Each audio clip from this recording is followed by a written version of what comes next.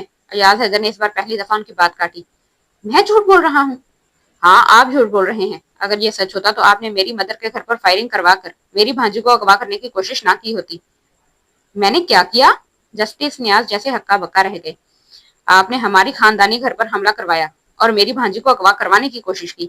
یہ صرف ایک اتفاق تھا کہ میری بھانجی وہاں نہیں تھی اور پولیس وقت پر وہاں پہنچ گئی۔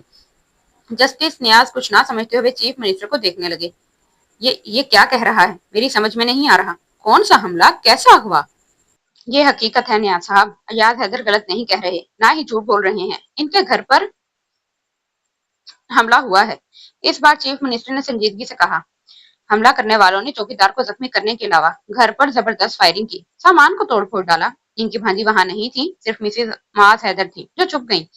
اسی دوران پولیس وہاں پہنچ گئی اور ان کی جان بچ گئی کیونکہ وہ لوگ وہاں سے فرار ہو گئے۔ ایاز حیدر نے مجھے فوری طور پر اسی وقت اس واقعے کی اطلاع دے دی تھی۔ چیف منسٹر نے تفصیلات بتاتے ہوئے کہا۔ ہو سکتا ہے ہوا ہو ایسا، لیکن اس سے میرا تعلق کیسے بنتا ہے؟ جسٹس نیاز نے اس بار الجھے ہوئے انداز میں کہا۔ ایاز حیدر نے آپ کا اور قاسم کا نام لیا ہے۔ ان کا خیال ہے کہ یہ کام آپ دونوں کے علاوہ کوئی اور نہیں کر سکتا۔ وہ اس سلسلے میں آپ دونوں کے خلاف FIR لکھوانا چاہتے تھے، مگر میں نے انہیں روک دیا۔ میں اس جھگڑے کو اور طول نہیں دینا چاہتا۔ یہ سب بکواس اور فراڈ ہے۔ میں اور میرا خاندان ابھی تک اپنے بیٹے کی موت کے شاک سے باہر نہیں نکلے اور آپ کہہ رہے ہیں کہ میں نے اس کے گھر پر حملہ کروایا اور اس کی بھانجی کو اغوا کروانے کی کوشش کی۔ انہوں نے برہمی سے چیف منسٹر کی بات کے جواب میں کہا۔ مجھے تو یہ تک پتا نہیں تھا کہ وہ لڑکی اس کی بھانجی تھی، پھر میں یہ کیسے کروا سکتا تھا؟ وہ ایک بار پھر مشتعل ہو رہے تھے۔ ہو سکتا ہے آپ نے یہ نہ کروایا ہو، قاسم درانی نے کروایا ہو، چیف منسٹر نے کچھ نرمی سے کہا۔ ایاز حیدر بالکل خاموشی سے گفتگو سن رہے تھے۔ اگر قاسم نے یہ کروایا ہے تو پھر آپ کو یہ سب کچھ قاسم کو بتانا چاہیے تھا، مجھے کیوں بتا رہے ہیں؟ انہوں نے ترشی سے چیف منسٹر سے کہا۔ نیاز صاحب، آپ اس وقت اس بات کو چھوڑیں۔ میں نے کہا ہے نا کہ گڑے مردے اکھاڑنے کا کوئی فائدہ نہیں ہے۔ میں نے ایاز حیدر کو بھی سمجھایا ہے، میں آپ کو بھی سمجھا رہا ہوں۔ تعلقات مزید کشیدہ کرنے کے بجائے معاملہ ختم کر دیں۔ آپ کا بیٹا اس طرح مرا ہوتا تو آپ معاملہ اس طرح ختم کر دیتے؟ جسٹس نیاز نے چپتے ہوئے انداز میں کہا۔ یہ حالات پر منحصر ہوتا۔ اگر میرے بیٹے نے وہ سب کچھ کیا ہوتا جو آپ کے بیٹے نے کیا تو میں اس کو خود گولی مار دیتا، چیف منسٹر نے بے دھڑک کہا۔